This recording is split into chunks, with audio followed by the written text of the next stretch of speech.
I'm going to tell you a story, a little background. Most of you know my relationship with the late John Wooden.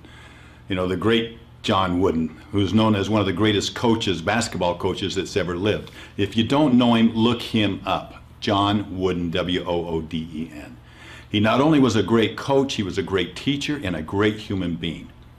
And somebody that has influenced my life tremendously and continues to influence hundreds and maybe thousands and thousands of other people with his work and his words and his thoughts and his deeds. Lori and I had an opportunity once, and we're getting down to the story. I mean, he was to go to his home, and we'd been in his home before, but his condo. And I have to tell you about his condo. It's very unique. You see, after Nellie died, he left the condo exactly the same as it was when she was gone. So up there, he did have his 10 national championships because she put them on the wall in the form of a triangle. You know, he has that pyramid of success. And everything that was there when Nellie was there exactly as she left it.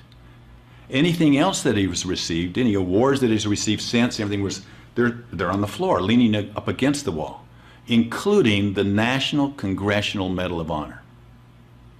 That's how much respect he gave to Nellie. Now, as I was asking him if he'd be willing to please autograph a photograph for me, I don't even remember what it was of, but I asked him if he'd autograph it for me. He said, "Sure, Lee, how would you like me to address it?" And I said, "Well, just address it to Lori." I said, "Just please address it to Lee and Lori." And he sat there looking at me like, "Really?" And I said, "Yeah.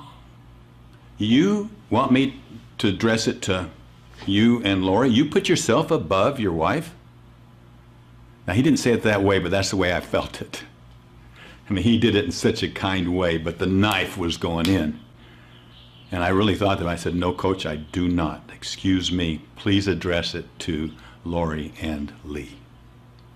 Now, since that moment, I've been very careful with my words, and I can't say that I've always watched myself after a lifetime of saying it the wrong way and learning it the wrong way.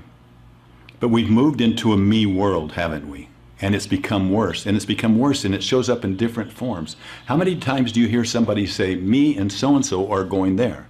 We constantly, we as a society, what we're seeing now is it's not just the uneducated, it's the very educated. It doesn't matter. That language is coming out. Me first.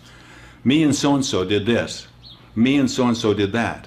I know a very famous, podcaster. And I cringe every time he introduces somebody that's famous because he'll talk about what they've done. Me and so did this, and me and so did that. And we're just feeding into this me mentality. But truly, I'm nothing without Lori. I say I can do anything with one hand as long as she's holding on to the other. And I'm definitely going to work to keep her in front of me. And my friends, together, I circle myself with friends that I consider to be people I aspire to become like. Why would I put them down by saying me and you or me and them?